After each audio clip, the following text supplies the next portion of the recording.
जय हिंद एवरीवन, मैं साहिल कुमार आप सबका डिफेंस में वेलकम करता हूं। सो भैया आपका एग्जाम आ चुका है। सो आई थॉट कि अब आपको रिवीजन कराया जाए अच्छे से, राइट। तो आज हम बात करेंगे उन दो इंपॉर्टेंट क्वेश्चंस की जो आपके एग्जाम में आते हैं। बेसिकली 5-6 क्वेश्चन के थ्रू मैं आज आपको सिखाऊंगा कि उन क्वेश्चन को सॉल्व कैसे करते हैं। एंड मैं ये 100% गारंटी देता हूं कि तुम्हारे पेपर में ये दो टाइप के क्वेश्चन तुम्हें देखने को मिलेंगे जो कि तुम्हें रीजनिंग में 6 नंबर ला के देंगे। सो इस सीरीज का नाम है आपका फिक्स्ड रीजनिंग क्वेश्चंस। एक इंपॉर्टेंट अनाउंसमेंट है, 22 तारीख को यानी कि 2 दिन बाद 2 बजे आपके एफकेट का एक फुल मॉक होगा यूट्यूब पे, जो कि एक फाइनल रिवीजन वीडियो होगी जहां पे मैं आपको क्वेश्चन के साथ साथ उसका बैकग्राउंड और बाकी सारी चीजें भी सिखा रहा हूंगा। तो भैया 22 तारीख को टाइम पे 2 बजे आ जाना चैनल पे, हम लोग फाइनल रिवीजन साथ में करेंगे। स्टार्ट करते हैं।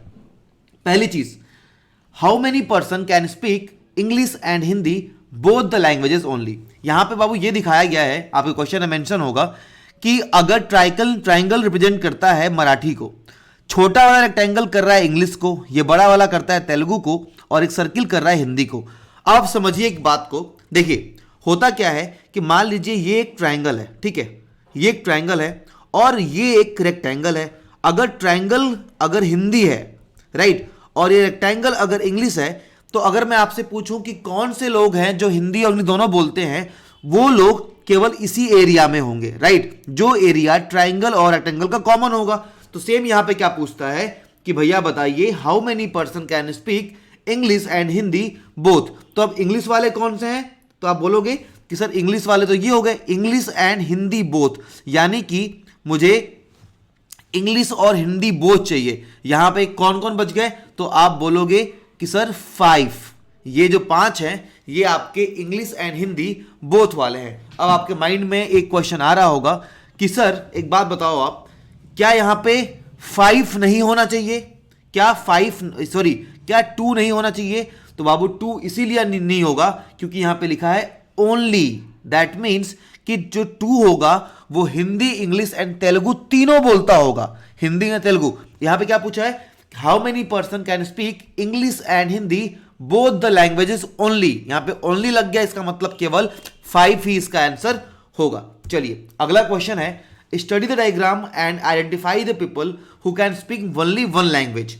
डेफिनेटली अब अगर मैं बात करूं तो केवल एक लैंग्वेज, यानी कि ये जो आई है, ये जो सेक्शन है ये केवल एक को दर्शा रहा है, राइट। तो आई केवल एक लैंग्वेज बोलता है। सिमिलरली यहां पे जे है जो केवल एक लैंग्वेज बोलता है। सिमिलरली यहां पे के है जो केवल एक लैंग्वेज बोलता है। तो दोनों तीनों मिला कितना हो जाएगा, आई प्लस जे प्लस के, ठीक है। अगर आपसे इसी क्वेश्चन में पूछ लेता कि वो कौन सा पर्सन है जो तीनों लैंग्वेजेस बोलता है, तो आप क्या बोलते कि सर एन। एन यानी क्यों, यानी कि ये जो तीनों में कॉमन होगा, इसीलिए हमने एन को किया। अगर आपसे ये पूछ लेता कि क्वेश्चन को समझना, ठीक है, अगर आपसे केवल ये पूछ देता कि बताइए वो कौन सा नंबर है या फिर कौन से पीपल जो डिनोट करते हैं वो केवल हिंदी एंड इंग्लिश बोलते हैं, केवल हिंदी एंड इंग्लिश बोलते हैं, तो आप बोलते एल। क्या बोलते, एल। चलो आगे बढ़ते हैं। लिखा है in the given figure given below, square represents doctors. Square ये है भैया आपके डॉक्टर्स, ठीक है, लिख दिया यहां पे डॉक्टर्स। उसके बाद ट्राइंगल रिप्रेजेंट्स लेडीज, ट्राइंगल हो गई भैया आपकी लेडीज, है ना, आदत से मजू। और सर्किल हो गया रिप्रेजेंट्स सर्जन, ये हो गया आपका सर्किल यानी कि सर्जन, राइट, सर्जन। तो by which letter the ladies who are doctor and surgeon both are represented, मतलब कि वो डॉक्टर और सर्जन जो कि लेडीज हैं वो किससे रिप्रेजेंटेड हैं। अब लेडीज तो ये हैं, सर्जन बोले तो सर्किल होना चाहिए एंड डॉक्टर बोले तो ये होना चाहिए। अब मुझे क्या लगता है कि सर्जन भी चाहिए, तो यहां पे बस एक ऑप्शन बचता है, वो बचता है टी का।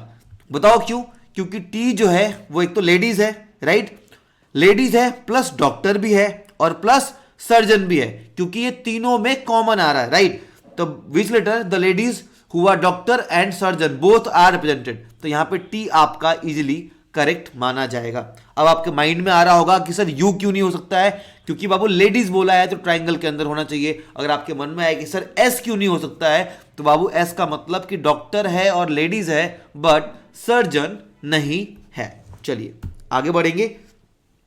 In the given figure if triangle represents healthy people, triangle यानी कि इसका मतलब है बाबू आपका हेल्दी पीपल, ठीक है। सर्किल का मतलब क्या है, healthy people. Square represents old person, square हो गया बाबू आपका old person, old person. And circle represents man, और ये हो गया तुम्हारा man. Then what is the number of those man who are healthy but not old. अब मैन चाहिए और हेल्दी चाहिए। अब ये तो भैया सिंपल सा है कि 2 ही तो होगा, क्योंकि 2 ही ऐसा है जो हेल्दी है और ओल्ड नहीं है। 3 कौन से होंगे, जो आपके हेल्दी होंगे और ओल्ड होंगे, राइट। 4 कौन से होंगे, जो आपके मैन होंगे, हेल्दी होंगे एंड ओल्ड होंगे। तो हमें कौन चाहिए था, man who are healthy but not old, यानी कि 2 इज द राइट आंसर। अच्छा वन मोर थिंग, ये जितने भी क्वेश्चन आपने किए हैं या फिर सेक्शन वाइज बहुत सारे क्वेश्चन फ्री ऑफ कॉस्ट आप डिफेंस मेनिया के ऐप पे प्रैक्टिस कर सकते हैं। ये ऐप आपका mobile application Android and iOS website दोनों पे अवेलेबल है, और आप यहाँ पे बस defenseman.com खोल के लॉगिन कर सकते हो। यहाँ पे जब जाओगे टेस्ट सीरीज को ओपन करना और रिफ्रेश कर लेना, तो आपको फुल मॉक्स तो फ्री में मिलेंगे ही मिलेंगे, प्लस टॉपिक वाइज ही मॉक आपको मिल जाएंगे, ठीक है। प्रैक्टिस कर लेना, जीके के बहुत सारे क्वेश्चन ऐड किए हैं। Next, how many person can speak Marathi and Telugu both. Marathi and Telugu both. अब देखो मराठी के लिए ट्राइंगल है, तेलुगु के लिए ये है, तो यहां पे सबसे पहले मुझे दिखता है मराठी एंड तेलुगु बोथ। अब देखो तेलुगु के लिए मुझे स्क्वायर चाहिए, तो यहां पे मुझे दिख रहा है एक तो हो गया 7, आपका 7 होगा, हाँ okay, very good very good. देखो यहां पे ओनली नहीं लगा है, नहीं लगाया ना, कि यहां पे ओनली नहीं लगा है, तो लिखा है कि कौन कौन से लोग, how many person can speak Marathi and Telugu both. तो पहला तो तेलुगु के लिए 7 भी है एंड आपका मराठी में भी आ गया, right.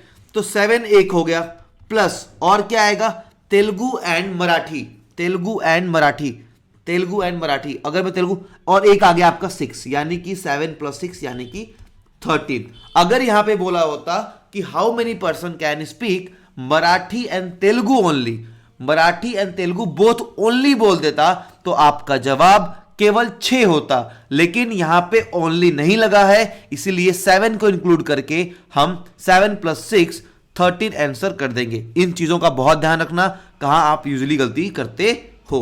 Next is, how many person can speak all the languages. Definitely all के बारे में पूछ दिया, तो आप ये बोलोगे कि यहां पे ऑल का मतलब क्या, कि सबके बीच में कोई कॉमन जगह होनी चाहिए।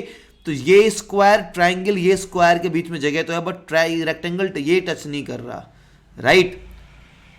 हाँ अगर ये टच नहीं कर रहा तो इसका आंसर नन आएगा। क्या आएगा, नन आएगा। चलिए so guys again I hope कि आपको समझ में आया हो, और यहां से आपके 6 मार्क्स जो हैं क्लियर हो जाएंगे। ये रहा सेशन, 2 तारीख को मिलेंगे, जिसका लिंक डिस्क्रिप्शन में है, जाकर लाइक कर देना। And thank you so much all, जय हिंद। बाकी मिलते हैं पेपर के बाद।